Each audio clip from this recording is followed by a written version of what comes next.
తెలంగాణలోనే రెండో అతిపెద్ద జాతరైన పెద్దగట్టు జాతరకు భక్తులు పోటెత్తారు. భక్తులు భారీగా తరలి వస్తున్నారు. భక్తుల రద్దీని దృష్టిలో పెట్టుకుని తగిన ఏర్పాట్లు చేశారు. జాతీయ రహదారిపై ట్రాఫిక్ ను మళ్లించడంతో పాటు జాతరలో పిక్ పాకెటర్స్, మహిళలపై వేధింపులు అరికట్టేందుకు ప్రత్యేక బృందాలను ఏర్పాటు చేశారు పోలీసులు.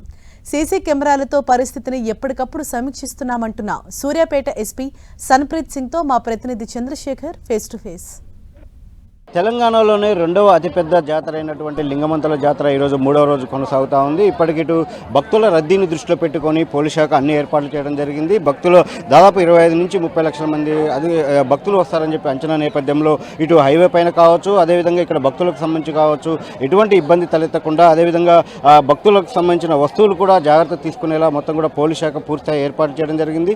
ఇక్కడ డివిజన్ పరిధిలోనే కాకుండా బయట నుంచి కూడా పోలీసులు ఇక్కడ మోహరించి అంటే వాళ్ళని ఇక్కడ అలర్ట్ చేసి వాళ్ళందరికీ కూడా ప్రత్యేకంగా సీసీ కెమెరాల ద్వారా మానిటర్ చేస్తూ, అదేవిధంగా మొత్తం కంట్రోల్ రూమ్ వ్యవస్థ ద్వారా ఈ మానిటరింగ్ అనేది జరుగుతుంది. దీనికి సంబంధించి మనతో ఇటు జిల్లా ఎస్పీ సన్ప్రీత్ సింగ్ ఉన్నారు. సార్ చెప్పండి, ఎలా కొనసాగుతుంది, ఎంతమంది భక్తులు వస్తారని అంచనా వేస్తున్నారు? ఇంకొక 2 రోజులు ఉంది జాతర, ఎంత ఏర్పాట్లు ఎలా కొనసాగుతుంది?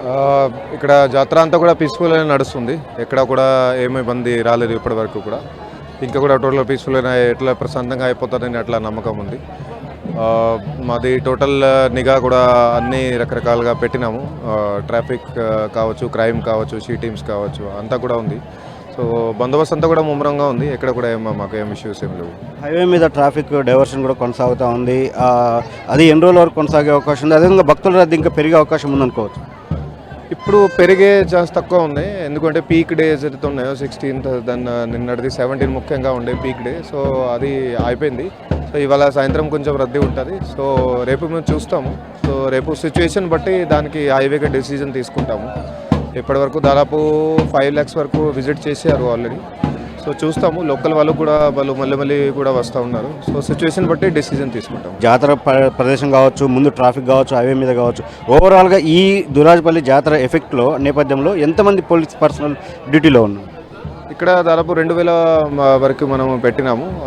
సూర్యాపేట జిల్లా వాళ్ళు ఉన్నారు. అట్లాగే వేరే జిల్లాల నుంచి కూడా మాకు ఫోర్స్ వచ్చింది. తెలంగాణ స్పెషల్ పోలీస్ నుంచి కూడా మాకు ఫోర్స్ వచ్చింది.